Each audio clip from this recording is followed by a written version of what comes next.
reviewing the news, pop culture, video games, movies, and shoes. Quincy and Justin with a nerdy forecast.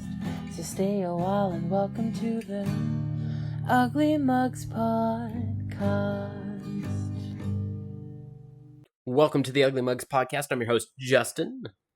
I'm your other host, Quincy. Oh, how you doing today, Q? I'm alive. Yeah, me too, man. I did try something that you recommended last week. Oh, what's that? The zero sugar cherry Dr. Pepper. Ooh, did you like it? I like it. I'm drinking it right now. It is quite delicious. I went to two different areas to see if there were available. They're either way overpriced or sold out. Because the grocery store didn't have cans at all. I had to buy a 2-liter. Oh, that sucks. I mean, just to try it out, I guess. But even still, Yeah, it's always best to get like a single bottle or something if you're doing a tryout, because in case you don't like it, you don't have to drink 12 of it. That's also fair. But it was the fact that was one of the very few things that was sold out in the in-store area, which I found very interesting. But yeah, I'm liking it. It's way better cold. You drinking anything particular over there? I have a caramel macchiato from Starbucks. Ooh. I picked one up on my way home from work. They still treating you good? You know, it's one of those things where it depends on who's making it. You know, sometimes they're good, sometimes they're adequate. Very seldom are they truly bad. Gotcha. The weird thing I've also noticed is some places seem to have a different recipe, because I add a couple extra pumps of vanilla to mine. And I'll go to some places and I'll tell them the extra pumps, and they're like, okay, 7 pumps. I'm like, whoa, too many. And they're like, well, you said 2 more. I was like, you guys do 5 here? And they're like, yeah. I'm like, that's weird. Most places do 4. It generally ends up being like the ones inside of Target, or like the one inside Treasure Island, where she was like, all right, 7 pumps. I was like, excuse me? No, that's too much. 20 fucking pumps. Get diabetes. 20 pumps. 20 pumps. All the pumps. You know, just stick a straw in the vanilla container. Okay. Before we get rolling, everybody make sure you check your Prime Gaming. We got a few new things. I know last week we got Wolfenstein: The Old Blood, but this week we got something called the Wisby Mystery, Game Deck Definitive Edition, Deus Ex Invisible War, Let's Build a Zoo, The Forgotten City, and Session Skate Sim, which I have seen and kind of toyed around with a little bit. My nephew likes to play this with his dad. This one's kind of interesting. Deus Ex Invisible War I can speak on very heavily. It's very Blade Runner. Very Blade Runner. It's heavy Blade Runner. Game Deck kind of the similar, but it's more decision based, and I don't know about that one. Wolfenstein. You know me. Free, I claim it. Yeah, that's fair. Mortal Shell is a great game. I claimed that one last week. Legacy of Kain Defiance. Oh man, give me those Legacy of Kain games. That also gets a huge thumbs up. There was another one that was on here that made me go, huh. Oh yeah, Crime Boss, Rocket City. I played a little bit. Yeah, I saw that one. And yeah, not good. Not good No. at all. No. They got a lot of cash in for the slubs. I wouldn't even say that. Like, it wanted to be Payday 2, like really bad. But at the same time, it didn't know what kind of Payday 2 it wanted to be, so I don't know. I have no response for that. But there is some Borderlands games, not Borderlands, BioShock games on there, and I would recommend those even more. Yeah, those are always great picks. Yeah. For the most part, as long as you have a GOG account, you don't need to do anything special other than, connect it. Some of these are for PC or Xbox through Microsoft, like the Wolfenstein games, and a couple of these are through Amazon Gaming. But you already have an Amazon account if you're doing this, so yeah, they're just basically saying just tie it to Twitch, and it's 3 clicks, less than 3 clicks, and then just hitting the activate button or the claim key, and boom, it'll just move it over to that account. And then Epic's the other one. Epic's the other one that they connect to. Oh yeah, Epic's fine. Very low head. Both Amazon's and Epic games are super low, low priority. Doesn't really take up a lot of space on the system. Epic Games also in their own browser has their own free every week kind of games. I think a week, which I always forget to check. that's fine. A week prior to them dropping it on Twitch, they had Mortal Shell, so that's how I already had it on Epic Games. But even still, check it out every week. They always have something nice. During Christmas, they had like a game every like 2 days, and that was kind of cool. But I'm very much in the stance of people want to give me free shit, I'm gonna accept free shit. yeah. Let me see. Do I have my Epic Games on? Oh, no, I don't. Oh well. Epic actually needs an update. Yeah. Before we get into the Humble Bundles, I played a game, a beta, or an open alpha, I guess is the best port of it. Fatal Fury, City of the Wolves, also known as Garu, City of the Wolves. I've been a huge Fatal Fury fan since, God, 95? Yeah, since 1995, I was a huge Fatal Fury fan. I remember playing it on an old school Neo Geo arcade cabinet. And through the years, they've been slowly updating them, and we haven't had a Fatal Fury game for 12, 13 years, and here we are with Fatal Fury City of the Wolves, and it played great. Music was fantastic. It took me a minute to get back into it, but it was like riding a very rusty bicycle. It did have its moments of, oh boy, I need to get back into using a joystick again. But it was very fun. I know earlier you were going to check the Epic Games. One of the free ones right now is Cat Quest. Oh, I like Cat Quest. It's very fun. It's a good afternoon. I have to verify I'm not a robot. There we go. Quincy? Are you a robot? Don't worry about it. Okay. Badu. The Humble Monthly, or the Humble Choice as they now call it, has updated for the month of April. And it's got some pretty good ones, such as Tomb Raider 1, 2, and 3 remastered, which is super nice. I've never played 3. I played a little bit of 2, and I beat the first one. So this is going to be something good for me to activate. I haven't played those since like they came out. Oh, that was a long time ago, like 96. When did Tomb Raider come out? Let me see here. Tomb Raider. Oh, that wasn't supposed to close. Let's try again. Tomb Raider release date. Not that one, you silly Billy Walnut Head. The other free game on Epic is Nico Ghost Jump, which is another cat game. So I'm starting to notice a theme right now from them. Cats. It was the mystery game that unlocks in 12 hours has cat wrapping paper on it. Oh. Probably from April Fools, because cats seem to be the theme for this year's April Fools, because a lot of companies were talking about cats, or firing people to replace them with cats. Well, I mean, it's the right choice, because horses make terrible people. They do. But 1996 was when the first Tomb Raider came out. Okay, yeah. So maybe not necessarily when they first came out, because that would have been 3. But sometime shortly after there, once I got more into, the ability to play games. That's fair. Dredge, a boating game where you're trying to find fish or something else. It's got a lot of horror themes and a lot of like Cthulhu mythos kind of popped on there. It looks like an interesting one, and I'm glad I get to have this one this month. Aliens, Dark Descent, an XCOM game, but with a little bit more of a faster pace. This takes place between Aliens and Alien 3, which is a good place, I think, to put a game like this one. I haven't been into the Alien series since Alien 3. I haven't seen any of them. I've seen bits and pieces of Prometheus, but I haven't. I have seen everything. And I went and saw the last one in theaters. What was it? I can't remember the name of it. But whatever the last Alien movie was, the one that came out this year or last year. Requiem? Yeah, I think that's what it was. I'm just shooting a guess because I remember hearing that one was really good. Gotcha. I mean, they had some practical effects for the face huggers that worked really well, like remote control face huggers running around on the ground. Oh. Yeah, no, that one was Romulus. Romulus, right.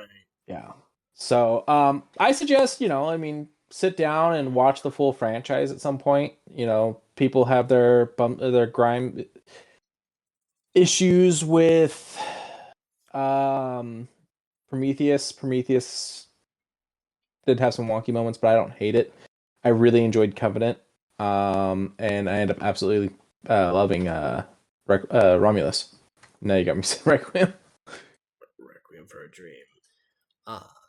1000 Times Resist, a very heartfelt storytelling game that I can't really talk too much about, but it has won a lot of awards for its storytelling. I played through half of this. This one you could probably kill in a very long afternoon into evening, or lose yourself for a while trying to get the extra endings. This has a 97% on Steam, and I can verify that it is well deserving of it. But both between the styling and the story, don't go in expecting an average fighting game. Go in expecting a fighting game with a lot of weight. It is very fun, very slow, but I guarantee you, if you have a heart for those kind of games, go for it. Nova Lands. They put it best: if you were to mix Factorio, Forager, and Satisfactory, Nova Lands would be just that.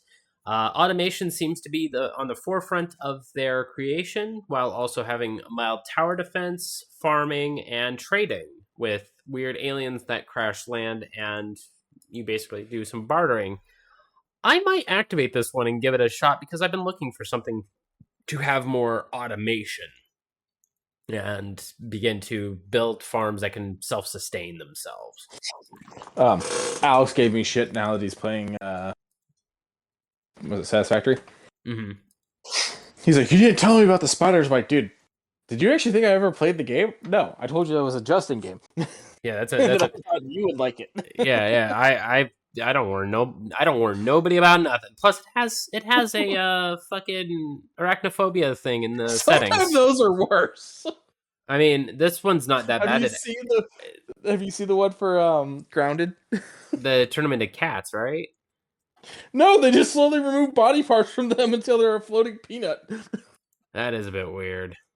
Like the more you adjust it, the more like things fall, like disappear from the spider's body. Oh. Yeah, no, I don't want it to be a floating peanut. I think I'd rather take the spider. Woo. Diplomacy is not an option. So apparently this had a bit of an upstart that was a bit rough. That's why it says 77% on Steam. But it, as said, it has improved over time. Diplomacy is not an option is a base-building real-time strategy that incorporates your small kingdom against up to 25,000 enemies at the walls pushing forward. It has, of course, upgrades such as magic, ballista, any type of major artillery defense. I looked at a couple trailers of it. This actually looks kind of fun. It sounds kind of fun. I might have to look about getting this because this is kind of like one of those games I've always like sat there and gone, why hasn't anybody done this if this is what I'm thinking it is? Yeah, it is that. You basically build up castle walls, build up areas for attack, and defend to your best ability. I might hop into this one. I have been having also an itch for a real time strategy. Like I was real close to getting StarCraft 2, but I was like, I don't know about that. But this one might. Earlier when you mentioned Alien Dark Descent, that game is a bitch and a half. Like it's difficult, but it's fun. Yeah, it looks very claustrophobic. It can get claustrophobic. It's like the thing is there's never a moment of, oh, you've killed all aliens, you're good. No, there'll always be more. Why would you think that? Oh boy. Distant Worlds 2. I wish I could tell you more about this game, but it feels like it's very diplomacy, but in space. You guys can have all that. Not my cut of tea. I may give this out to someone who wants it. There's a lot of words on screen, and I'm gonna be frank, I ain't reading all that. We're honest and transparent here. Yes. And last but not least, something I'm definitely kind of interested in is indie titles that are very much like Vampire Survivor. I really like Vampire Survivor and all the DLCs that they had with it, including the Castlevania one. Meanwhile, Nomad Survival is about that same vein, and they've added a few extra little tiny features to make it very independent for this roguelite type game. Can't be mad at Zombie Survivor or not zombie, Vampire Survivor and the excess that comes from it. This definitely is going to be just a game I spend probably a couple hours in. If I find that it's fun to play, I'll probably play more of it. Not a problem. All this, $12, not a bad deal. It helps out One Tree Planted. Very quick, simple, easy. Every dollar that is put toward this charity means one tree planted, and they are building a wildlife preserve, a tree preserve in the southern part of Japan, where they are saving a lot more of the cherry blossom trees. Because One Tree Planted fosters sustainability, restores biodiversity, and combats climate change through strategic partnerships and community engagement. Good shit. All right, going to speed through all of these Humble Bundles because they are quite big, but very easy to explain. The Spring Shonen Special, thanks to Kodansha. They are one of my favorite just volume placers of manga, such as Fire Force, Noragami Stray God, and Shaman King. Those three are being the ones that they are pushing for this bundle, and it gives over 100 digital volumes for $30, which isn't too bad. These volumes are huge, big, and once you get into Shaman King after, I would say, volume 30, it begins to kind of already get to the point where you understand how far it's going to go. As for Fire Force, I'm glad it's still going on. This is probably a good introduction all the way up until volume 34. I think it still is going currently. As for Noragami Stray God, I know nothing of it, but if I were to put money toward this, I'll give this one a read. I actually really adore this art style on the covers. $30 gets you all over 100 digital volumes, and it helps out Bink, the Book Industry Charitable Foundation, which helps out the brick and mortar bookstore community, making sure that they are comfortable in their position in just the economy and helping out in any of the hardships that comes with running one of these bookstores. I do. From weird stories to sad stories, or just really tough times, the Fellow Traveler Publisher Bundle offers a bunch of games that either speaks to those in the crazy or speaks to those in a time of loss. Times in Galaxy, where you are a individual of a newspaper and you are sitting there judging alien cats in a cat breeding contest. I wish there was more to that game, but no, that's the basic gist of it. I mean, I don't think it needs more. I don't think it needs more either. Pine, a story of loss with its really nice rustic art style. Once again, I don't think it really needs much more explanation other than it's from the look of the trailer, it was a real tough watch. Kraken Academy for someone. Pining for someone while also not being able to be there for them. Kraken Academy. I played a little bit of this one. It's fine. It's one of the weird ones. It definitely is one of the weird ones. Your mom basically shoves you out the door and says, Go play a musical instrument or something to get your mind off of your weird daydreaming. And upon entering the music club, you gain a weird ability. Can't really go into details on what, but, it is what it is. The Pale Beyond. When you're 20 days away from any form of civilization, you and a whole crew are stuck in a place called the Pale Passage. And you're stuck out there. How do you keep up morale? That is the basic of this game, and it is a damn fine game. I have not beat it because I keep failing in my destitute of The Pale Beyond. It is not an easy game by any way, shape, or form. Genesis Noir, another game that I've caught in my periphery, but I have not really a lot of understanding. You play as No Man, a watch peddler caught in a love triangle with other cosmic beings, Miss Mass and Golden Boy. And then it involves like jazz music that causes the Big Bang. And then you solve puzzles and a murder mystery at the same time, and it's a bit odd, but it did catch my attention. There's a lot of layers there. Yes, but it it's weaves this really nice story, I think, just because the trailer doesn't explain much, but I think playing the game might explain a lot more. In other waters, someone's trapped in the middle of the ocean. You have no fucking idea how they got there. And yet, this is also on another planet. I forgot to mention that to you, Q. This is a whole nother planet. Someone's already out there. Someone's already stuck out there, and they're saying, hey, is there anyone out there? And you go and find that individual while also figuring out what these other waters are. I have seen a little bit of... That's who's asking. Yeah. I would be like, who are you? I've seen a few people play this game and said that this is a good storytelling game. Don't go in thinking that this is going to be one of those like creep fests or like psychological horrors. No, this is actually a beautiful, well-crafted story game. And I said, okay, fine, whatever. The Invisible Hand. I guess the best way I can really put this is it's Papers, Please, but in stock market form. Okay. You have to think about your family as well as the stock market. You can't just think about just your job or your country, I guess. It's a rough trying to explain it, but go and watch a couple trailers. I'm sure you'll get a little bit of a better feel than I did watching a few of the trailers, because it made me feel this is corporate America. Get me out of here. The Stillness of the Wind. A game I caught glimpses of as well, but I have not played personally. It is a person has to take care of herself and animals, but there's a disastrous wind that comes in, and it becomes a little bit harder to take care of both yourself and your animals. You have to make a decision. And so it begins to be a routine that you have to keep up with, but you're finding it very difficult to keep up. It is a really tough game from what I've seen, as far as just how bad it is to be alone. Yeah. And this whole entire thing could be yours for $12 whole fucking dollars. If you want a little bit of heartbreak, if you want a little bit of strange story, or you want a little bit of beauty, there you go.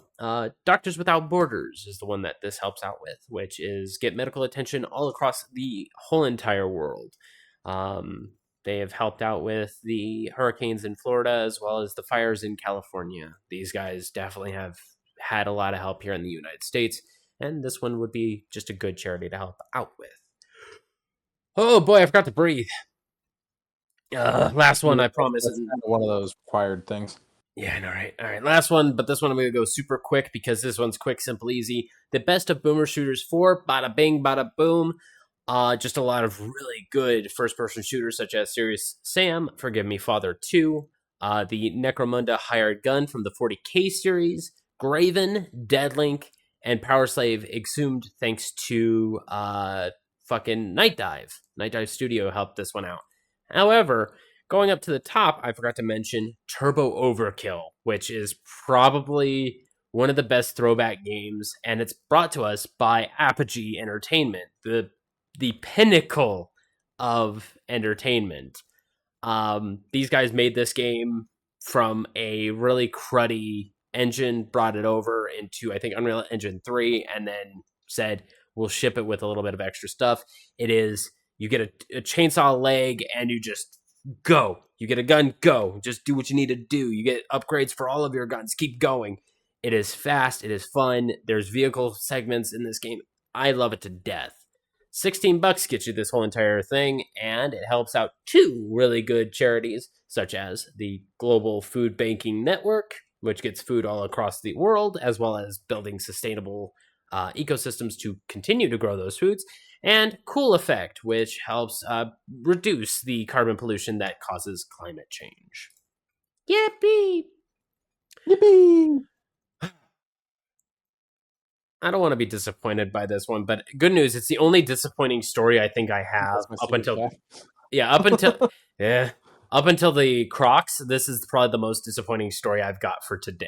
So I'll rip the Band-Aid off super quick. Paradise, a game that was supposed to go into early access today, pulled its listing from pulled its early access availability from Steam, I was going to give it a shot just to see how weird this is. So Paradise was supposed to be an open world. You know the movie Free Man? Yes. Take that and basically turn it into an actual game. That's kind of what I got from it. And it said, hey, you have favorite influencers? Well, we're going to take AI likenesses of your favorite influencers and put it in this game. Not use the real people to do acting or anything like that. No. We're going to take AI generated voice lines from them and put them in that character model. Why? I don't like anything about this. I'm gonna go play The Sims again. Yeah, The Sims would be much better off. There was a couple scenes in here that I was like, okay, this is very free man. Just like, someone getting pissed drunk over there, dancing in front of cars, going, doing gun missions. I was like, cool, this is very free man.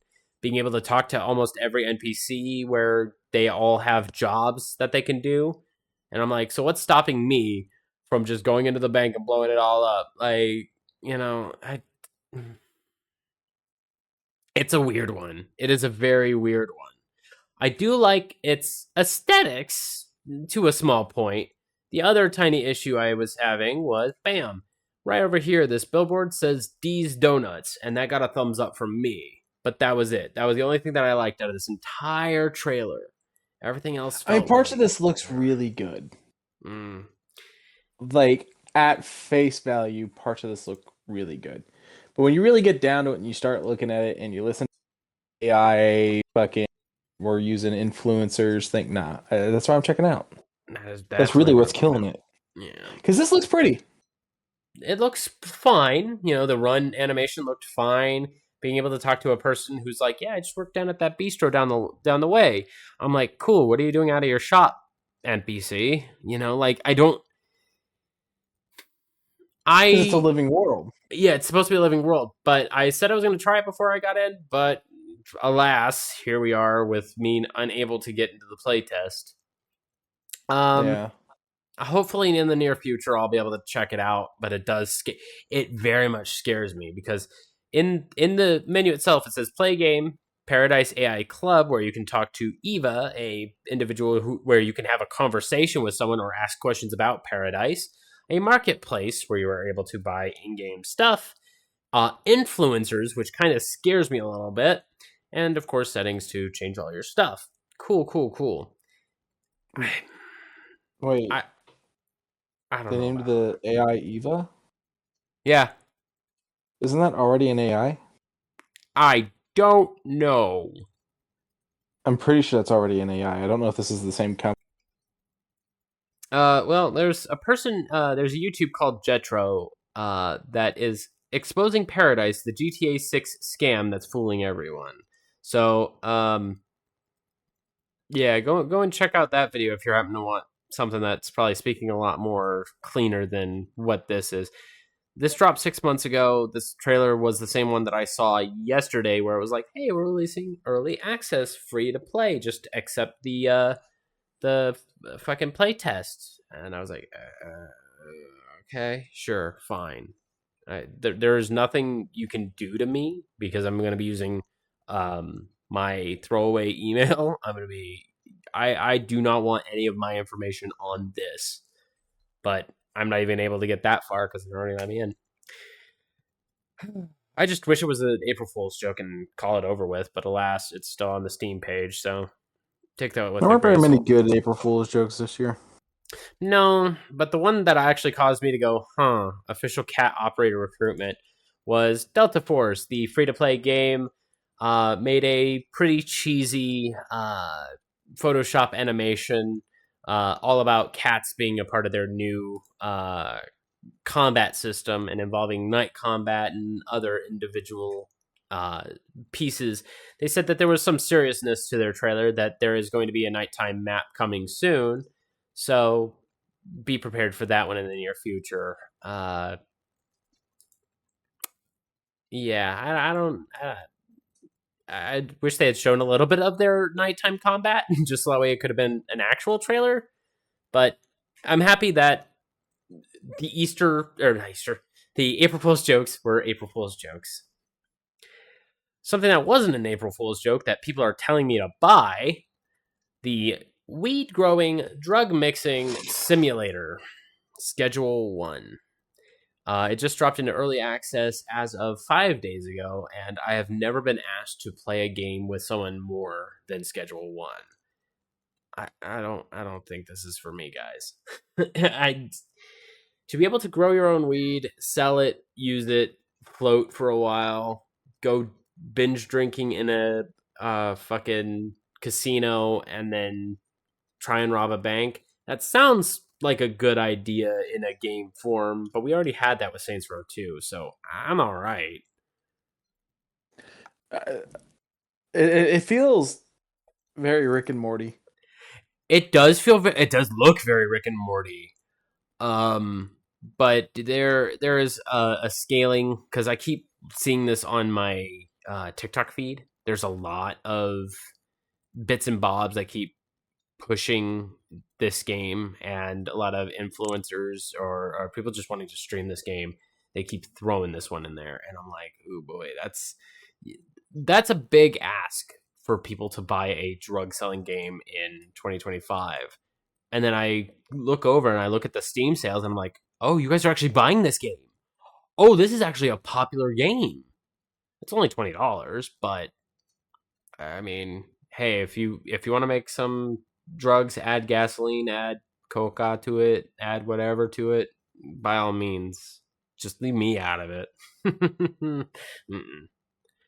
What do you think, Hugh? You gonna buy this one? No, I'm not gonna buy this one.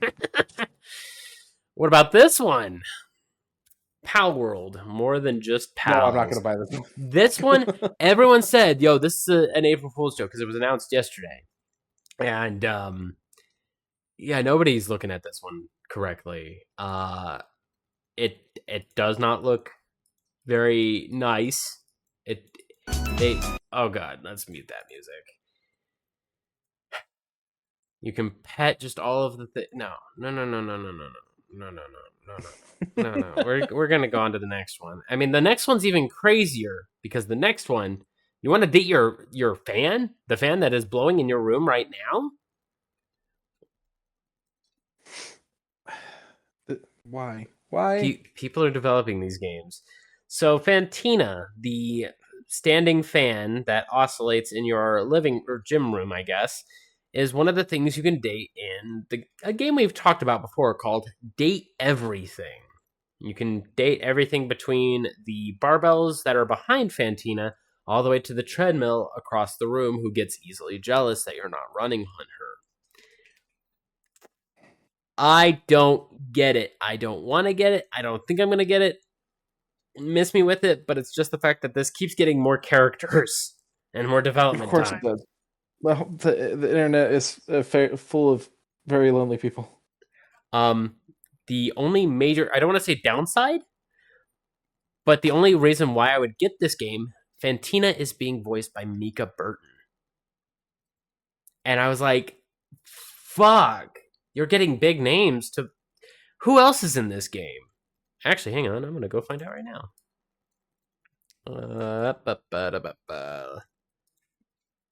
Alright, let's see here. Do we have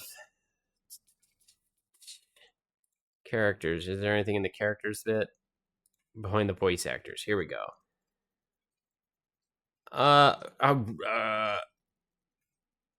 No way. We got Laura Bailey. We got Robbie Damond, Sungwon Cho, Ben Starr, Ashley Johnson, Felicia Day.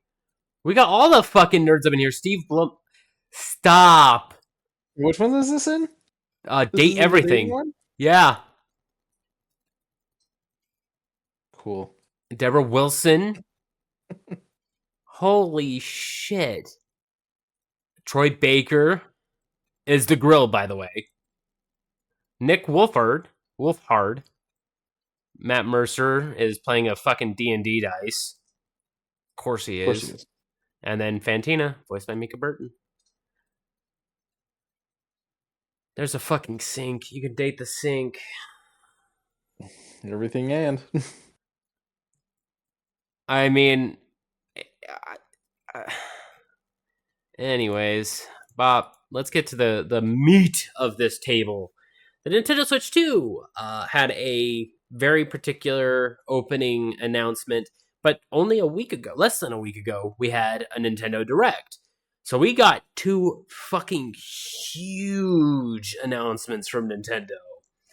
The Nintendo Switch 2 obviously was like, yeah, we're not going to be able to go over everything that the Nintendo Switch 2 is going to be having, but here's everything that we can provide. They gave us the tech specs, which on this very bright white screen and very thin lettering doesn't really help my eyes out too much, but it explains everything. The only thing it does not explain, however, is the CPU and GPU particularly. I get why they want to keep their specs a secret, but from what I can tell, it's not bad if it can play Cyberpunk 2077 on mostly high to medium graphics at 1080, or when plugged into the dock and put onto a screen, it can run it in 2K. Okay, that gives me a huge thumbs up that they're developing something that will actually handle video games of today's time. Cool. However, in saying all that, there's a bunch of numbers they threw around. Supports HDR10, supports 1080 to 2K while in the handheld, up to 4K while being on TV mode. Okay. Supports 5.1 channel surround sound on dock mode, but it can handle up to 7.1 with specific games. Okay. Why is it that I feel like it's missing something? Like, when I was originally going through this, I'm like, it's missing something we were needing. All these are good. All these are great. It's fantastic. It's got Wi-Fi 6, which means it will probably never knock off the internet, unlike the original Switches. It has Bluetooth 5.1, which means it will never disconnect from anything you attach to it, like a wireless headset or the Joy-Cons themselves. Something feels off here, but I can't quite place my finger on it. I wish I could, but even still, it's fantastic. This thing is going to revolutionize gaming, much as the Switch 1 did. The only thing that hurts... That's kind of their dealio, you know. That's kind of what Nintendo does. Just skimp out on one thing that you're not able to keep them in mind. No, I was saying revolutionize. Oh, yeah. $449.99 for the original Switch 2. A bit of an ouchie. Mario Kart World and Donkey Kong Bonanza, which we will get to in a minute, are both going to be $80 ticket games. A bit rough, I must say, but if you buy the Nintendo Switch 2 with Mario Kart World, you save $30. For $500, you can get both of those. That's not bad. I'm not going to lie, not going to sugarcoat it. That seems pretty good for what you're going to get. Especially when you consider that for some reason Mario Kart World is an $80 game. Right. They're also saying this is their biggest Mario Kart to date. Now, I'm not going to go over that trailer. That trailer showed off a lot of new costumes, a lot of new karts, but it's stuff you've seen before if you've played Mario Kart 8 or have at least seen Mario Kart 8. There's not much to really talk about. However, the Donkey Kong one, we'll get to in a minute. We'll get to you in a minute. It talked about accessories, such as cameras, carrying cases, the steering wheels. There's a camera. Wait, camera? So, they are offering a Nintendo Switch 2 camera. So that way you can have a face cam while playing in TV mode. They want more facial recognition things. Okay, this is weird. This is something I don't necessarily like because it's not like, oh, this is to help streamers stream, because Nintendo's notoriously been against streaming. Right. There's no need for my Nintendo Switch to look at me. That is correct. Well, you know how in the arcades, like Dave & Buster's, when they had the Mario Kart, how you could take a picture and use that as your racer ID. Well, that's kind of the idea that they have with this, where the new Mario Party Bonanza or Bash or whatever the heck the new one is, they basically have you take a picture on your front and whatnot. I'm going to get to that. There's also going to be a game chat to where one person's gaming and everyone else is on their Switch. This is also used as a webcam, so that way you can talk because there's going to be a game chat. Very similar to how Discord works now, but without Discord affiliation. It is very interesting. It is very chin rubbing because you're correct. Your Switch doesn't need a particular one, but for $50 for a 1080p camera, I'm unsure of the resolution of it, but I would assume it's 1080p if it's going to be in today's time. This just feels weird. It definitely does feel a little weird. There is a brand new dock that can be powered up in other places. $109 for a separate dock, and I don't know about all of that.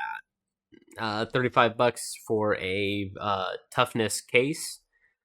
$80 for the all-in-one carrying case. If you need a new adapter for your Switch 2, $30. And it includes the USB-C to USB-C cable. Nintendo, what do you do? You're starting to sound a little more like Apple with your attachments. However, there's a lot of attachments here. However, I will say their Nintendo Switch 2 Pro controller looks pretty dang good. Not $80 good, but pretty dang good. It even has the little NFT button down toward the middle, so you can still use your amiibos if you have any of the Switch games that needs amiibo motions.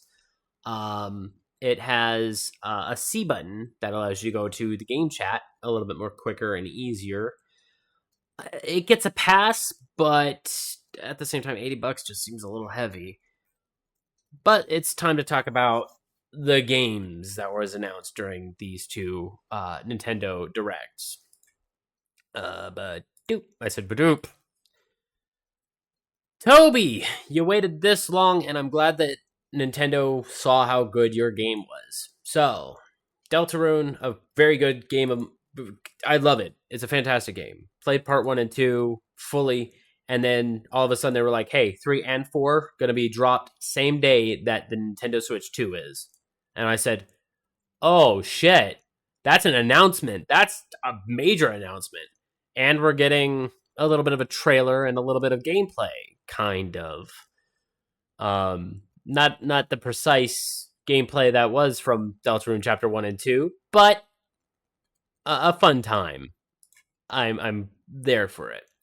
Then, as soon as Deltarune, I was like, man, I don't think this whole entire part can get any worse. Show me something else that's good. And then, oh god, this greaseball of a man decides to pop up with his fucking Schwady looking hairstyle and messed up glasses. Homie can't even wear them right. The fucking off blue with skulls. God, guy can't even dress right. Randy Pitchford pops up and says, hey, we're going to bring Borderlands 4 to the Switch 2, introducing all new weapons, vehicles, etc.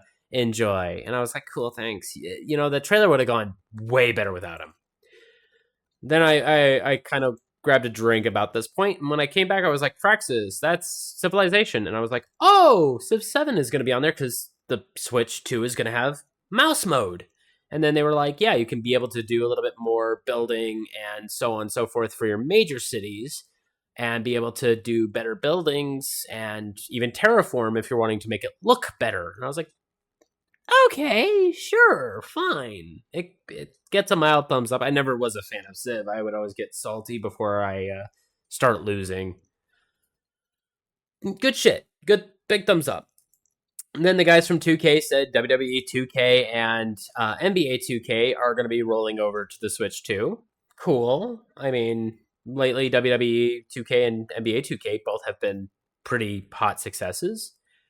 And then it was like very different from where we were like 2 years ago with the WWE one. Oh my god! Well, this one was a bit of a rough launch, but they've they fixed their game. They are actively fixing any problem that arises. They are fixing it, which immediately gets a pass from me. This one here, I forget the name of it. Let me see in my notes. I think I forgot to jot this one down. But even still, a bunch of individuals trapped on an island, you and up to 3 other people, can collect materials and find hidden bits and bobs, make things a little bit more accessible, survive, and then you are off, try and get off the island. Seems like a pretty casual survival story, right? It is pretty casual. I'm just hoping that it's got more to it than that, but hopefully it has better single player stuff. It's called Survival Kids. Oh, that's right there. Okay, I did have it in my notes. Then I see Dave Crooks, who had worked on Enter the Gungeon and Return to the Gungeon. That was the name of the game that was the sequel, suppose. But now we have Enter the Gungeon 2, where it adds a bit more cult stuff to it instead of prisoner stuff, which I'm here for. And the styling is very much more bubbly, vibrant, and the bullet hell is still there. This is a much more vibrant game. Do you think the cult stuff comes from inspiration from the success of Cult of Lamb? Probably. I mean, both are done by Devolver Digital. Wouldn't be surprised if they did a little bit of a, hey, there should be a cult in there somewhere. Probably. The next game on the list was an odd one. One that I would have probably been excited for like 2 to 3 years ago, just because I do have a fascination with space exploration. And I really do enjoy the Ark style game where you can capture creatures or capture flora, fauna, grow a industrial area, and survive. But nowadays, I'm like, too much to get started on. I'll go back to Minecraft with a few mods, and I'll be fine with that. But this game here, I believe it is called I mixed up my stuff. Starseeker Astroneer Expeditions, which is coming next year. But it's funny as you did the same thing when we were going over the pre-podcast stuff. Yeah, I know. I keep it's like, no, I do not like that name. Yeah, I don't. It's an odd one, Okay. but Devolver has never really made a wrong turn, so I have faith in them. And then afterwards, they talk about what I've talked about before, how Cyberpunk 2077 Ultimate Edition is going to be on there with the DLC and a few extra added pieces. It runs, as I said, pretty good. Runs 60 frames on handheld mode in 1080p on the 1080p screen. Not a big deal. And they ran a stress test when running in dock mode. It had hit 85 degrees Fahrenheit. I believe that is 41 degrees Celsius. But even still, huge thumbs up. Square Enix had a little bit of a shout out toward the end, talking about Final Fantasy VII Remake Integrate and how they're bringing it to the Nintendo Switch 2.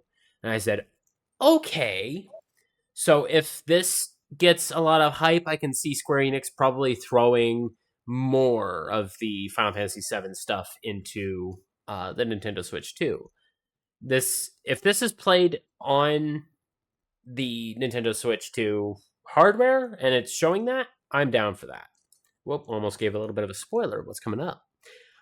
But then they said, guess what? Another partner sizzle reel. Holy shit, did they announce? They announced a lot was going to be pushing for the Switch 2, such as Kunitsugami, Path of the Goddess, which dropped on Game Pass 2 months ago.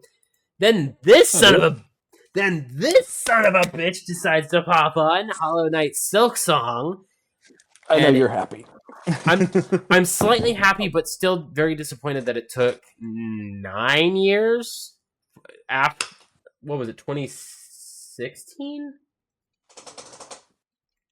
I mean, yeah. Someone in chat is also hype about it, but the major issue about this is the fact that it took this long just for us to get here to it being 2025. Still no exact date yet. Team Cherry refuses it. They'll keep making fucking plushy figures of the main Hollow Knight character, but we're not going to get a date for Silk Song.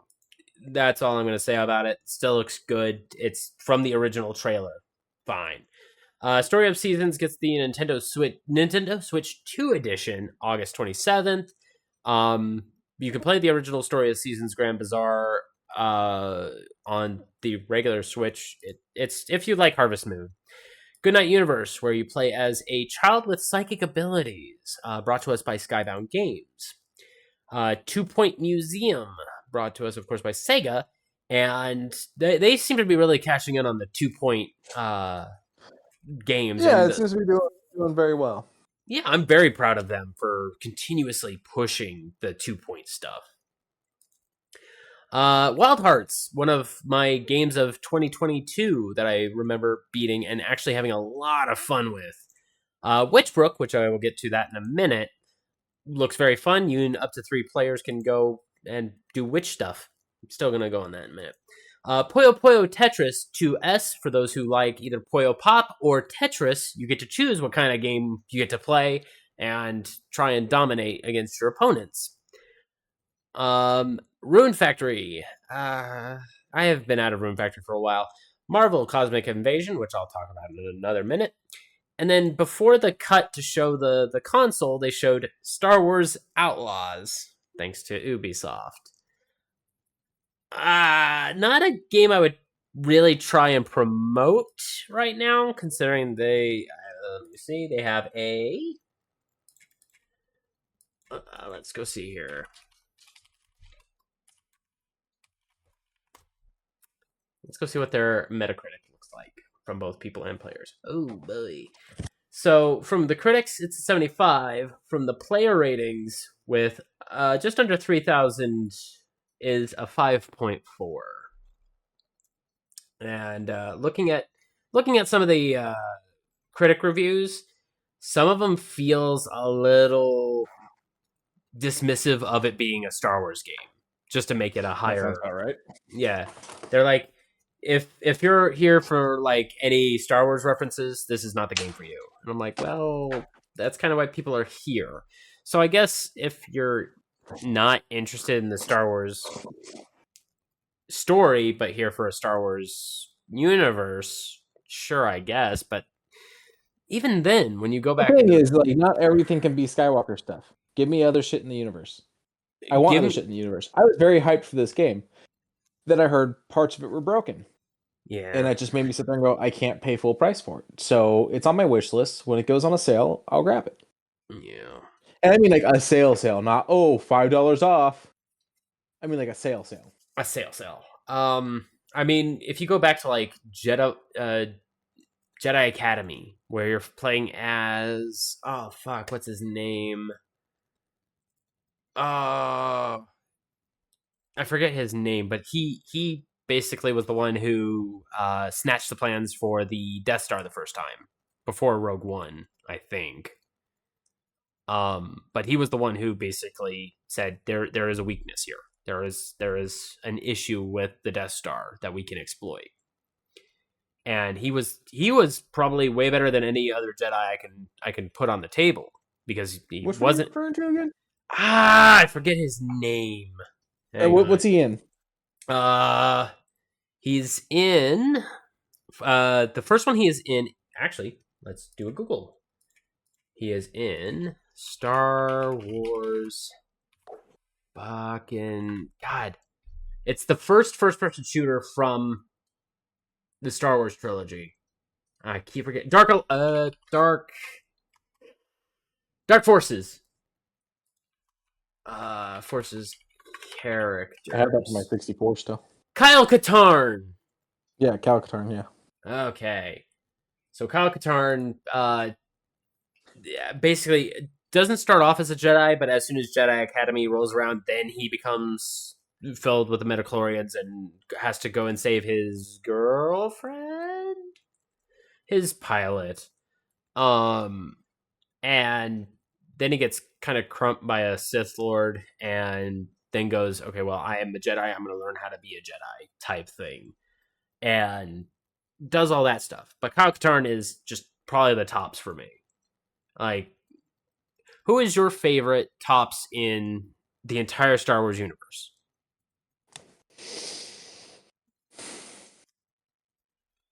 That's a difficult question. Is it now?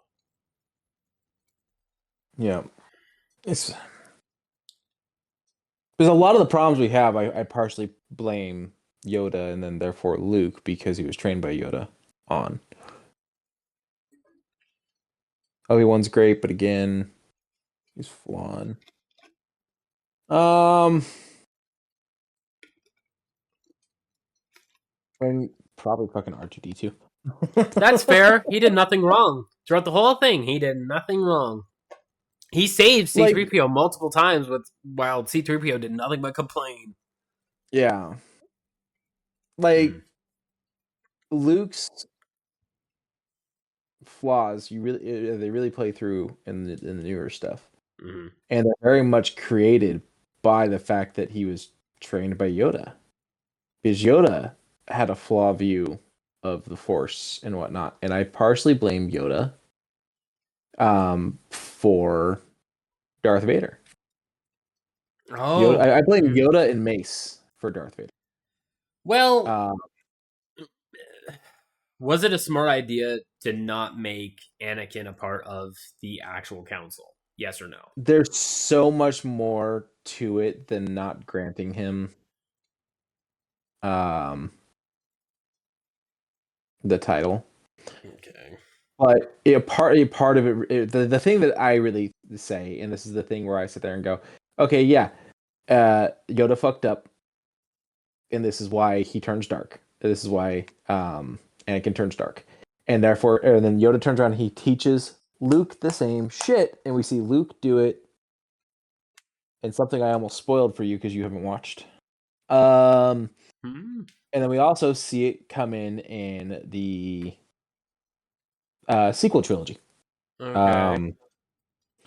Luke's whole thing about like emotions and things, and like both him and Yoda don't understand that the dark side can be present in you and have you not be dark. Like he senses it in Kylo Ren, and therefore tries to off Kylo Ren while Kylo's still young. And I mean, big spoilers for Star Wars here, guys. Sorry. And that's all because of Yoda's teaching, and Yoda sensed the darkness in Anakin, and that's why he's like, no, you guys can't train Anakin. You can't take him on as a Padawan because he senses it in like young Anakin. But the reality is, if they had just accepted that emotions are part of being a living creature and treated him better and listened to him and gave him an ear to talk to, let him love Padme and whatnot, then he wouldn't have gone to the dark side. Because you know why he goes to the dark side? Because Palpatine fucking listened to him. He gave him a fucking ear. He lent him an ear to fucking talk to. Gave him a shoulder to cry on. Like Palpatine sat there and went, "Talk to me, man. What's going on? Why are you upset, brother? The council will never understand you." The council, legit, I will admit, he did a little bit of manipulation there by being like, "Fucking get rid of him." What are they gonna do for you? Yeah. See, like straight up, like in the span of a movie, he completely corrupted Anakin by going, "What's up, bud?" Or that, and also, the system is flawed. It's been flawed. Do something about it. Anarchy. It's the best solution. Here's the bottle. Here's the gasoline. Here's the rag. Do something about it. Yeah. So like, and then oh hey, you're in love with her. Like, well then it looks like you're gonna go to the dark side. Like. Yeah. No. So while generally Luke and Yoda are like my top tiers, like it's their fault that Darth Vader. Well, it's Yoda's fault for Darth Vader. Yoda and Mace's fault for Darth Vader, and Obi-Wan because he was trained the same way. Okay. But Luke adapts all that from Yoda, and so we see it play out, and we get Kylo Ren and whatnot. So yeah, I'll give my love spot to R2D2, the dude who's just like, I'm on a mission, I'm gonna fucking deliver. That the dude that when they needed to figure out the coordinates for Luke, decided, all right, I'm gonna go sit in the corner and think about it for a couple years because I know the data's in here somewhere. Like, always committed to his mission. was like, no, I'm going this way in the desert. All right, well, I know I need to go. Just shove C-3PO. Oh, hey, we've got a nice home. Just enjoy the oil bath. No, man, I'm gonna go find Obi-Wan because I got a mission. Yeah. Yeah, no, it goes to R2. It goes to R2. That's fair. That is fair. The committed droid. Mine has to be Kyle Katarn, the man who continuously has not disappointed in any of the stories he's in. Yeah. And then continuing on the Nintendo Switch partners slides, I was like, oh man, that was actually a pretty good heat. All right. Oh, there was Hades 2 in there. Cool. I'm not a big fan of Nobunaga's Ambition games. Fast Fusion looks like a nice little, F-Zero game. Cool. Shadow Labyrinth, more scenes and trailers from it. Cool. Ride Out Remastered for those who like the old school Shin Megami games. No Sleep for Kaname Date. This was announced a week ago during the Nintendo Direct. Both of the games are fine. Reanimal, thanks to THQ Nordic, gives very Little Nightmares vibes in a good way. And, I mean, people like it. I'm curious. I'm going to look it up. Is Little Nightmares... Because we talked about this off stream. Mm-hmm. I want to know if it was co-op. Oh, okay. Yeah. Go ahead. Yes, no, that's Little Nightmares 3 is co-op. Oh. They're plugging Fortnite once again on it. The Arcade Archives 2 Ridge Racer, which gives me fucking old school the old school arcade driving one. Professor Layton and the New World of Steam is going to be released later on this month or the year. Tamagotchi Plaza was announced last week during the Nintendo Direct, and I gotta say, not a big fan of Tamagotchis. Human Fall Flat 2 with an all-new physics engine and gravity engine. And I was like, okay, that's not a bad quick reel. However, after the quick reel, I got severely disappointed. From Software, one of my favorite developers, decides to drop a sick-ass fucking 3-minute long trailer for their new game. It looks just like Bloodborne. It acts just like Bloodborne, but it has guns. It has movement tech. It's got a rocket-powered backpack. I was like, yes! The Duskbloods, exclusive to the Nintendo Switch 2. And I got very frustrated very quickly. That means I need to drop $500 for the console and another $80 for this goddamn motherfucking game.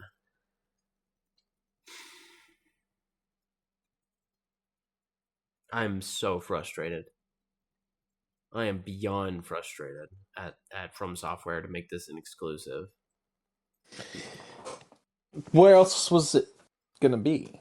I don't know about this. Was this is a sequel to something? No, it looks like it's an all new story because I haven't seen any of these character stylings or armor types. Okay.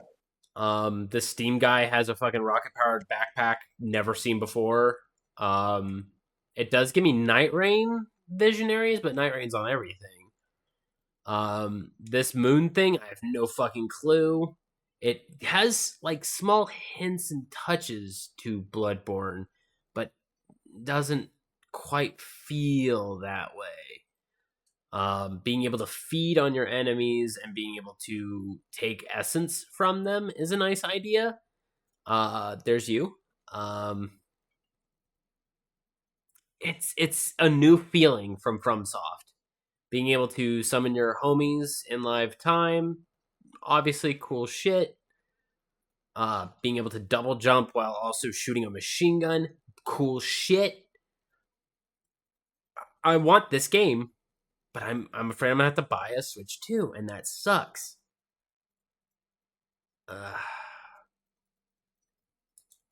There's also last little teaser of it is a rat that has wings and wakes up with this orb on their ear. I think this is your new consort. 2026, available only on Nintendo Switch 2. Hopefully, by the time it starts sliding toward 2026, we hear that it's going to be not only on it, but that's a pipe dream when it says it right there, clear as crystal, That was black a and white. concerning looking frog. Oh yeah, that's you. Fair. Something that Quincy and I have heard about before. They also IO Interactive decided to do the same. You said this is the same trailer that they had last time. Little teaser. I'm pretty sure.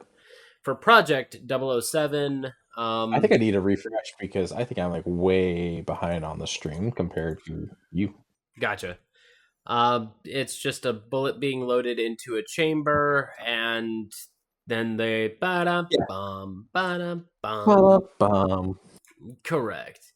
No dates, no nothing. It just says IO Interactive is going to be. Like, I'm working still on excited. Oh yeah, but give us Y'all something. didn't give us anything new. This is the same announcement trailer you used. Bitch. Bitch. But dude, a really powerful about minute 40 trailer for Hyrule Warriors Age of Imprisonment that cycles around Zelda mostly. Not a single vision of Link in this entire trailer. And I had the sound on. Some really cool specialty moves, some really nice just visages of areas, vast areas that you guys get to walk through in this game is kind of breathtaking. I've not been into Legend of Zelda games in a very long time. I don't think this will be it to get me back into it, but if I was into Dynasty Warriors like I was in the past, this would definitely be on the list to come back into it. It looks very fun. As I said, the specialty moves look very vibrant and nice, but miss me with all that though. I don't think It looks interesting. I'll probably eventually get to it, but I still got to finish Breath of the Wild. Yeah, Breath of the Wild, Tears of the Kingdom have to come first for me too. Because this Breath of the Wild, Tears of the Kingdom, and then they just did a different Zelda game where you play as Zelda. Oh yeah. I can't remember the name of it. Something of Wisdom. Power of Wisdom, something like that. I don't remember. But even still, yeah, that's another one that would have to crawl through. Oh boy. People were screaming at the top of their lungs for this game, and I'm gonna be frank, I didn't understand it. Tomodachi Life, Living the Dream, or Tomodachi Life 2, where you create little tiny me's and give them personalities, foods that they like, colors they like, music they like, energy levels, that kind of thing. And you can go on either an RPG adventure or a Sims-like little city spree that you can build them in. It's a weird one. It's a very weird one. But people were screaming. Like, this was, like, one of the bigger ones. The Bloodborne knockoff? No. Tomodachi Life got the bigger reception on that. Like, it was weird. But I'm glad that it's getting a trailer or a new game. It does feel very Sims meet. I don't know what to call it, because there is a lot to do in this overall mini game jamboree. But 2026 is its release date so far. Oh boy, time to take another big swing because people were excited for it. The Nintendo GameCube Nintendo Classics are going to be only available on the Nintendo Switch 2. And the three games that they're going to be leading with are Legend of Zelda Wind Waker, Soul Calibur 2, and F-Zero GX. And then it says later on in this trailer that more games are going to be coming out, such as Super Mario Sunshine, the good Fire Emblem Path of Radiance, a couple Pokemon games, Super Mario Strikers, Chippy Robo, which I have never had a chance to play because it's such a rare game, and more. And I was like, holy shit. okay, that gets a huge thumbs up for those who are already on the Nintendo Switch Online expansion pack. The only downside is you have to buy a Nintendo Switch 2 in order to get that benefit. Yeah. But you must be happy that Luigi's Mansion is going to be available. I am. I love that game, and I've actually gotten to beat it because I only owned a Switch, or not Switch, a Nintendo for about my God, GameCube for about 5 seconds of my life. That's fair. My brother's dad had it at his house, so when we would go over, I would get to play it for 30 minutes here, 30 minutes there. I did finish Mario Sunshine, but I never got to finish Luigi. So it's always kind of been one of those I want to go back and do things. And I've never played any of the sequels because I never finished. That's fair. I played a little bit of Luigi's Mansion. Not my cup of tea, though. But who knows what the future may bring for it. But a game that I'm definitely excited for, Donkey Kong Bonanza. Not Bonanza, Bonanza. When this trailer started, I was like, I can kind of get down with this world building, and then I see Donkey Kong burst through and do what he does best, and I said, "Oh, this is a completely new version of Donkey Kong. This isn't Donkey Kong from Banana Bay. This is a brand new Donkey Kong." So I was like, "Okay, he's a mining Donkey Kong that does everything with his fists. He picks up big old hunks of rock and uses it like a weapon." I was like, "Shit. This is fucking cool." It's very Mario Odyssey, which I can also get behind because Mario Odyssey had a very good free-flowing engine. To be able to burst through the earth itself is still a testament that Nintendo can learn new tricks. And if I were to get a Nintendo Switch 2, this would definitely be on the buy list. This looks so fun, so quick, and overall a good game. Sure, it ain't no Donkey Kong 64, but god dang, does it look good. The villains, once again, you get your comically accurate good villains. You get your old school stylings of Donkey Kong Country, a minecart scene. Big thumbs up. Big, huge thumbs up, Nintendo. You definitely have cooked this entire time. And I'm still not even done. Something else they announced during the Switch announcement. That's not going to be just on Switch, mind you. Marvel Cosmic Invasion. And the trailer, only a minute and a half overall. But I wish it had more. Just because the beginning starts off in a really nice animated New York setting, and they're fighting back these aliens, and I'm like, that's fucking cool. That's great. 10 out of 10 marketing displays. Spider-Man coming in doing his web swinging. Even in game, the web swinging looks really good. Wolverine doing Wolverine things. Storm popping out and giving what Storm does. The weather forecast. You know how it works. I really like beat 'em up games, and lately beat 'em up games have been hit or miss. River City Girls 2 was probably the last really good one I was playing. I definitely want to get into this. This shit looks fun. Oh man, I love Storm. Aurora is great, and I think it'll be a lot of fun playing as all these characters. But I definitely see me giving her the decent amount of play, Wolverine a decent amount of play. Probably not too much on Nova. I could see Venom, and we all know that Spidey's a yes for me. Cap will get a little bit of play. Who is this woman with the glint in her eye? Hang on, let me cycle to her. There she is. Let me back up a little bit. I do not recognize her. She looks like she's a part of the Nova Corps, but I don't know enough about the Nova Corps. I think that's a Marvel costume.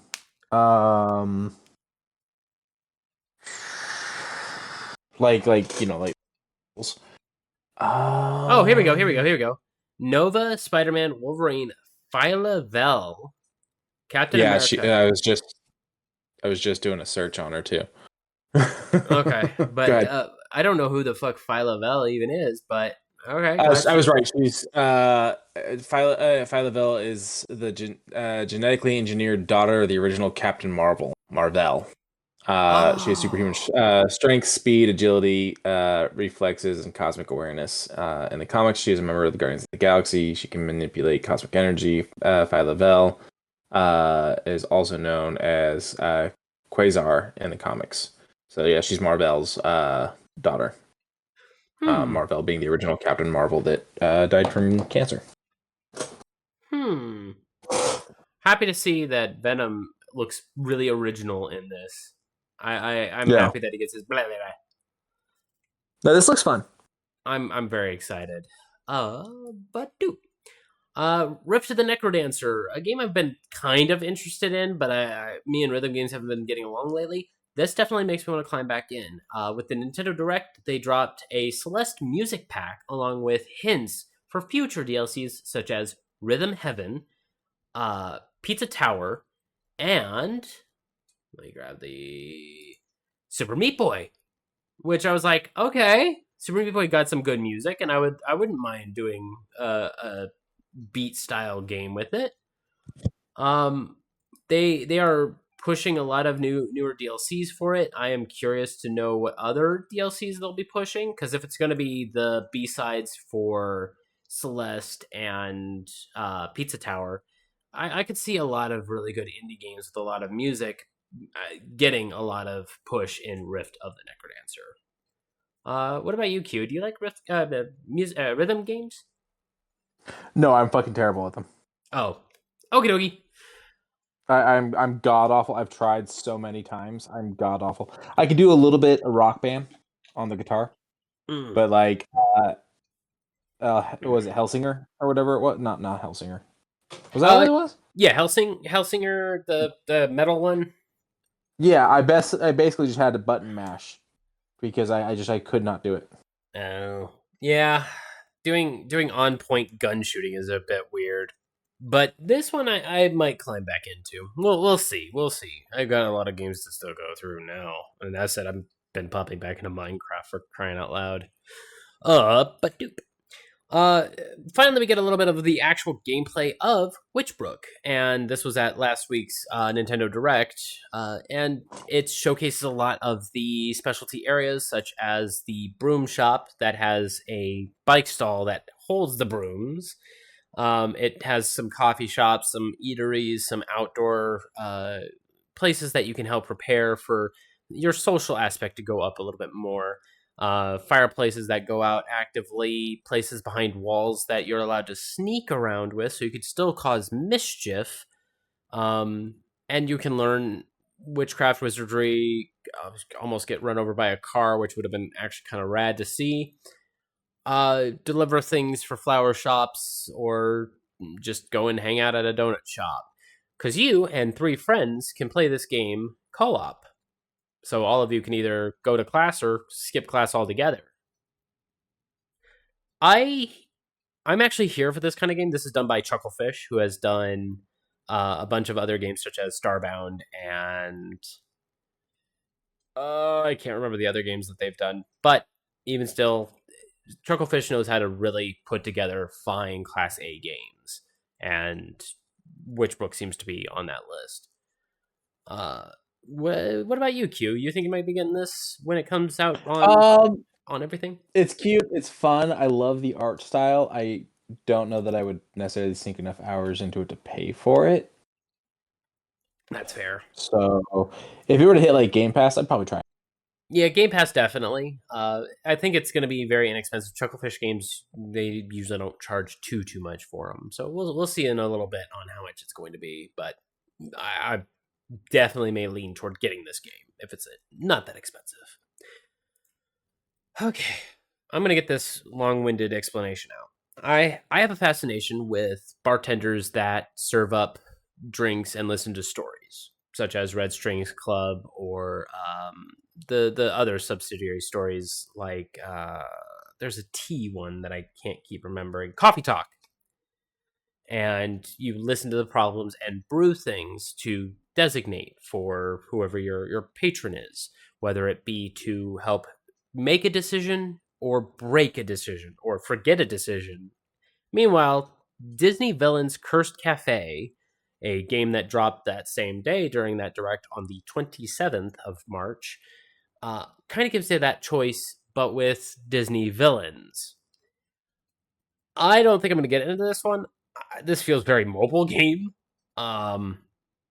This also feels like a cash grab. I can't say. I mean, I don't know. It just feels very. who would ever off. expect corporations to do that? I mean, Disney doesn't make Disney games, but Right, but it just seems very forced. I don't know. All I do know is they have a lot of villains. They got, villains in the background just kind of Jay chilling. You got Yzma selling you your extra bits and bobs. So they got the branding down right. I don't know how fulfilling this game will be for those who enjoyed games like Coffee Talk or Red Strings Club.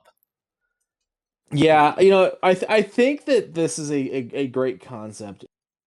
Let's use this existing beautiful IP, and make certain games out of it, because the reality is there's only certain.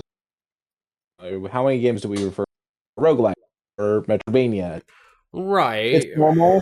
It's normal for a type of game to get used, and when you do something like Dreamlight Valley, it's done well, and that was a well done game, and there's a lot there. This one, not so much. Not so much. While I think this is a good thing in the concept of using this IP in different creative ways in these different environments, sometimes you have to admit that aren't right. Yeah. I will admit some of the designs of the characters are nice, such as Gaston wearing like a preppy golf club style outfit, Maleficent wearing a little bit more of purple and tighter cut clothes. Not too long ago, I had Jafar up here listening to a fucking iPod wearing a suit.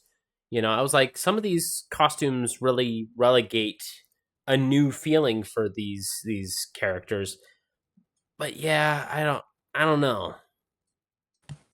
Some of them just feel a little off. Yzma is your drug seller, so to speak, selling you new things for the potions.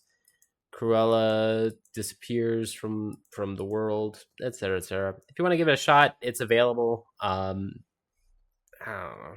Not my cut. Time to hit the other high point of the entire Nintendo Direct from last week, Metroid Prime 4 Beyond. I got chills when I heard the entry sound after Samus made their arrival on this new planet. I liked Metroid Prime. I liked Metroid before that. I liked the original Metroid was fine. Super Metroid really ingrained in my mind as a big, powerful game because it was the first literal Metroidvania style game because you had to backtrack to make progression. It had multiple endings, which was very kind of unheard of in a game of that time. And then later on, you get Metroid Primes, Fusions, etc. And now we're back with Metroid Prime 4 Beyond. It looks fantastic. I can't explain how good this game looks. You guys got to check this one out for yourselves. Put this shit up in 4K on a 4K monitor, and it'll look fantastic. I am actually very proud that Nintendo is going to be pushing their hardware to the limits and showing off a very nice game. I am curious when we're going to get the remake 2 and 3, because we got the remake of 1 already. I think that if it's any consolation, if the GameCube thing continues to get new games, we can just get 1, 2, and 3 on the GameCube editions later. That would be nice. But if Nintendo wants all the money, they'll just put 1, 2, and 3 in a collection and sell that separate. Maybe they would just have to. But they did do the remake of 1, so I just don't understand. Just include it then, I guess. Why not just do the remakes of all? Yeah, that would be nice. And over on the Game Boy Advance side, give me Fusion while you're at it. Fusion was a great Game Boy game. Wasn't 3 on the Wii? I don't know. I didn't own a Wii for too long. I didn't really care much to I it. mean, 2 was on the GameCube and the Wii, so I would assume 3. Probably. But I mean, that's still That's now still- coming up. That's going to be 4 consoles ago. Yeah. Even I would like to see all of them on the GameCube thing, just so that way, it's easier. And lastly, for the gaming stuff, a news report I wasn't expecting to see in my email. RuneScape was saying, "Hey, we got a new game popping out, RuneScape Dragon Wilds," and holy cow, they put some development time in this. It is a survival craft 'em up with some of their old features popping up and giving a little bit of. Sorry, I had to ban a thing. And basically giving you an ability to repair a castle or build your own, as well as have really nice looking fighting mechanics. I played RuneScape for on and off for 20 years because not too long ago I picked up my 20-year cape from them. And Nerd. yeah, oh yeah, huge nerd. And to be able to kind of move over some of the thinking processes, because this is still in the world of RuneScape, I am very curious if they're going to have like tie-in events or something that would be seen in one and pushed to the other type of thing, I am actually very interested to see more of this game as it begins to push out. Hopefully during E3 we get to see an actual gameplay trailer. It was very little during their announcement, but this is just showing off their world. I don't see any parts that look memorable from what I had played back in my time in RuneScape, but it looks good. It looks fancy. Using a new engine to a degree that isn't Java or I think HTML5 is what the current one ran off of.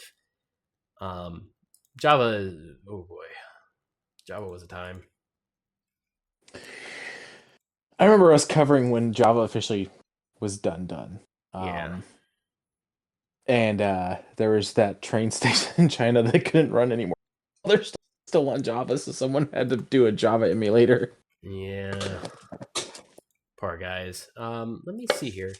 RuneScape Dragon Wilds. Let's see here. Coming soon to early access. Developers. Grind skills, slay dragons. Survival through sorcery. RuneScape at its core. Here we go. Embark on quests, level skills, and wield runes to shape the world around you. Explore a stunning handcrafted landscape ravaged by anima. This all-new adventure blends high fantasy, light RPG elements, and the iconic RuneScape lore into a never-before-seen continent. Venture into a land hidden since time immemorial. Uncover ancient secrets and battle legendary RuneScape creatures alongside entirely new foes like the fearsome Garu. Prepare to face a world filled with mystery, danger, and unforgettable encounters. Community-driven, player-centric. As with all RuneScape games, community is at the heart of everything we do. RuneScape Dragon Wilds is being driven by a player feedback every step of the way, from alpha all the way to launch and beyond. The expansive continent on Ashenfall remains uncharted, and what lies beyond the veil is still a mystery for now. Early access is going to be spring 2025, so get ready for it to be very soon. You and up to 3 friends can play this game.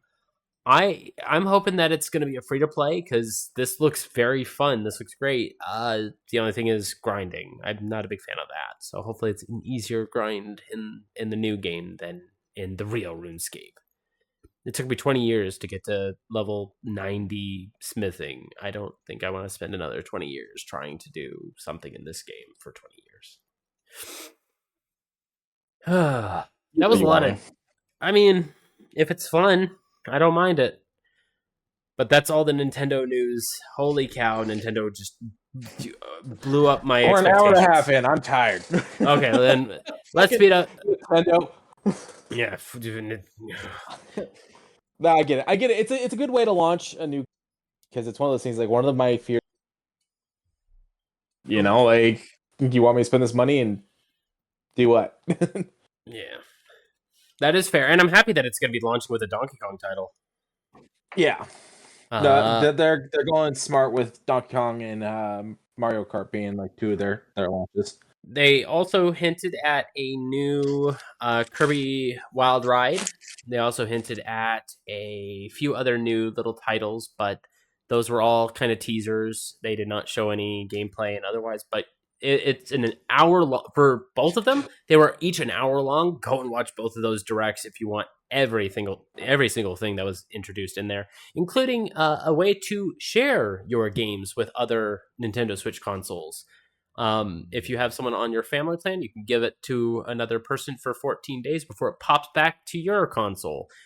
It's kind of an interesting service that they're providing. They're actually giving a way to share your games, which not unheard of, but glad that Nintendo's hopping on board. Shoe news. So remember when I said that Nike was making Crocs and you were like, stop it? Well, I have them here in front of me. Well, they're not Crocs though. They're still disgusting and I hate them, but they're technically not Crocs. They're technically not Crocs. The Jordan High Drip Clog is now available for $45 in both black and pink. And I mean, there's not really much to say. They look like Crocs, but without the pokey things on your feet. Yeah, without them, but they still have the holes that you could probably fit a few gibbets into. Hard to tell. They don't come with gibbets, but they're definite clog or Croc rip-offs with adjustable heel slips, being able to go into sport mode type things, being able to adjust the slide itself. Sure, fine. As said, $45 on the Nike website. Speaking of Crocs, clap hands together. Who likes Juicy Couture? The very high-priced bag brand. I forget what Juicy Couture, besides cologne or perfume, I forget what Juicy Couture is really known for. Weren't they the pants that said juicy on your ass? Maybe so. But if you want the I don't know, man. If anything's going to cost more than a car payment, I don't know about it. Well, good news and bad news. Good news, it won't be a car payment. Bad news, it's still $85 for these heavily bejeweled looking Juicy Couture Bay Clogs. And if you just want the classic ones with all the Juicy Couture stuff, they are costing more than the promotional ones at $70 with gibbets and all. Ew. Two more little tiny clogs to go through. These ones are also kind of a little bit more higher priced, but I am unsure of why. The Peanuts Classic Clog, a white one that looks like it's etched with some comic book strips from the Peanuts thing, covered in Snoopy gibbets. Both the classic head, Snoopy Dog Bowl, him as the Red Baron, and then him having a nice dance, holding a heart, and having a nice snooze on his dog house. Meanwhile, they are branding all over. I just saw them on like 2 or 3 too. Like really? There is Snoopy stuff branding all over the place right now. Huh. Well, we'll keep an eye out for them. Also, if you spend $100, you save $30 on Crocs. And if you are spending, I believe, over $60, no matter what, or no, $50, you get free shipping. So there you go. There's those two deals for you guys. But over on the Peanut side again, the Mary Jane Clogs, which has this very weird kind of like W shaping to them, are very bright pink, featuring Woodstock and Snoopy, and they both have very big-sized gibbets of them just kind of hanging out. I'm not a big fan of this one. $75 for this one. Ouchies. Yeah, but some good custom sneakers done called the Power Rangers Dunk Pack, featuring all the classic Power Rangers. I actually really like these custom ones. I would probably buy the Tommy green Ranger ones, hands down. Over on the bottom of them, they have the quotations and their first names, such as the Pink Ranger has Kim, and then right above it, the pterodactyl. Tommy, and above it is the Green Ranger insignia for the Green Megazord. Jason with the T-Rex. Zach with the Mammoth. Or Mastodon, I'm sorry. Billy with the Triceratops. The Trini with the Saber-toothed Tiger. And all of them do not combine to make the Grand Megazord. Bit of a bummer, but they still look good individually. Which one's you buying, Q? If I got any of those, it'd have to be, Green Ranger. Green Ranger? That's fair. I would probably either do Listen, green. he's the only Ranger that can kick the crap out of the other fucking 5. You're right. I would probably do that one or the Billy Blue Ranger. Did you know? Like, he kicks the crap out of all 5 of them. Oh yeah, before even turning into the White Ranger, which is also cool Ranger. But did you know Billy was haunted by Rita Repulsa by sending him bees because he got a B on a report card? That shit was something else, man. Yeah. Super Sentai was even weirder, but when it hit America was when it really got like. There's some weird choices here of what we're showing kids, but here we are. And these customs were done by @nobrainer.psd. And I would say, sign this man immediately. But doop. Something I wasn't on my bingo card for this year, but I guess it'll take up the center spot. Five Nights at Freddy's 2 gets an official trailer, and it doesn't look half bad, but I still need to see the first movie, which is on Peacock. I believe we've made the assessment of knowing. I do believe that's where it's at. Let me double check. So far, the branding is going to be good. It's going to be available in December of 2025. Not a full official date, but, Peacock. Okay, I'll probably watch it sometime during the week, and I'll come back with a review of it. Hopefully, I've been watching fucking Born Again. They gave us 2 episodes last week, brother. I don't even know what they gave us this week, but they gave us two episodes last week, and I was like, "You're spoiling us, Disney, please." I haven't gotten to it yet. I'm still kind of like in a mix of just work. That's fair. So I actually haven't watched anything new. I did put on Tombstone last night. Oh yeah. For those who have I not had that on in the heard, background. For those who have not heard, sorry to be the bearer of bad news, but the great Val Kilmer has passed away. Fantastic movies. I don't think there's very many bad roles he's in. He does good jobs in certain bad movies, I think is the consensus for him. But otherwise, fantastic. Only one episode of what? Says chat. I'm very curious on what you mean by that. Assuming he's only watched one episode. Oh, of Born Again? Get in it. Get caught up. That shit gets good at episode 4 and doesn't stop until the end of episode 6. Holy shit. But okay, I have Daredevil. Yes. Speaking of saving the world, Coyote vs. Acme gets picked up from Ketchup Entertainment, the ones who did I keep forgetting the name of it. The Day the Earth Blew Up. The Day the Earth Blew Up, yeah. Okay. Only one new episode. Oh, thank you, Sean. I'll keep that in mind. But I might need to watch this Looney Tunes movie. But I wanted to go see it in theaters. I just didn't get the chance. I'm hoping it did well. I mean, clearly it did well enough to catch up. Yeah. Now, if we can only find a way for them to get a hold of the background.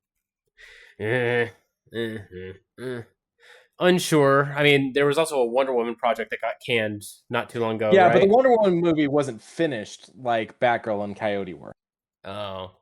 But even still, and Coyote were both completely finished, and then the Scoob prequel, Halloween-themed prequel, was in editing when they all got canned by the new head of Warner Brothers Discovery. Well, I'm glad that this got picked up by Ketchup Entertainment. Coming to theaters 2026, no official date yet, because something tells me they're going to be doing a little bit of touch-up here and there, making sure that it's fine to probably show us. The marketing was going to be so easy for this movie because people wanted this so bad. They're going to be able to just be like, hey, they're just going to be able to drop trailers. Oh yeah. Oh god, yeah. Either The that fact or that this is only sitting at 9,000 likes is like this should be fucking blowing. this was only dropped 2 days. Well, this from this Ketchup Entertainment. I'm sure elsewhere it's got a lot more. I don't follow Ketchup Entertainment on Insta. I don't even have a. I did after this post. Oh, then there we go then. But even still, fantastic. I'm very glad that they are wanting more art to be showcased. I want more art. Give me more art. Give me more good animation, please. Thank you. I'm tired of all this. That's gonna kind of. I mean, we're already done with all that, but that's gonna kind of lean me into just a very tiny rant of please stop using AI for art generation. Please. Did you see Baby No Money's thing? Yes, I did, and I've also Where seen. he's like having everybody do the art for his new album, but he's saying no AI art. Yeah, and when he received some, he made a like 24 TikToks of him saying, "Learn to fucking draw." I didn't see that. Yeah, he was getting kind of salty at the people. He was like, Are you sure? Yes. I will go to his thing and I will throw the one that I liked twice at you. Like that shit was great. But even so, there is on Twitter a filter that someone is using, and they're saying, "Give me your animations. I'll turn them into Ghibli art."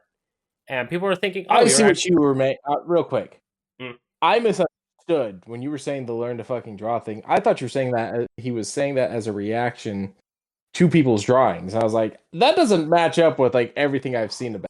Oh no. Saying that he was saying that people that were that were using AI. I'm sorry. That doesn't seem right. You're correct. I'm sorry. Then my brain finally decided to work, and I went, "Oh, I see what he's saying." Okay. Yeah. To those that were using AI art, he was saying learn to draw. But there was a person who was doing AI Ghibli things, and he was like, yeah, I do this Ghibli style. Give me your art, and I'll turn it into Ghibli. And he would do it terribly. He would do goddamn terrible work with them, and he got slandered to the point where his Twitter is no longer available. So I can't exactly give you the full information, but there was people who started pulling pieces from that AI generation and just quote unquote drawing using it. And yeah, there's a lot of AI generated Ghibli art. There was well, you heard that they sent a cease and desist to ChatGPT over it, right? Yeah, there's just so much. There is so much drama going around AI art. Just please stop using it for your marketing. Stop using it for your art generation. If you are using it to help you learn basic anatomy, if you're using it as a learning tool or something as an additive and not the main product, I don't mind. I don't care. That's fine. But if you're using it as the fullness of the product and being like, I painted this and you did zero work except for a prompt, that is a problem to me. I worry about the future of games if Elon Musk's AI driven gaming company does begin to hit the ground. They're doing well. They said they're already a quarter of the way done with their first engine build, and it doesn't mean anyone's going to buy it. You know, you're right. But I am. Don't get me wrong. I am curious to see what an AI can build, but it's not going to have a good story. It's not going to have a cohesive story that people are going to be able to follow. At least that's how I feel. Fuck AI. Pretty much. Okay. Anything else you got, Q? No. All right, let's wrap this up then. Oh, actually, whoa. Today, Jay and Silent Bob are in Call of Duty. Really? Yeah.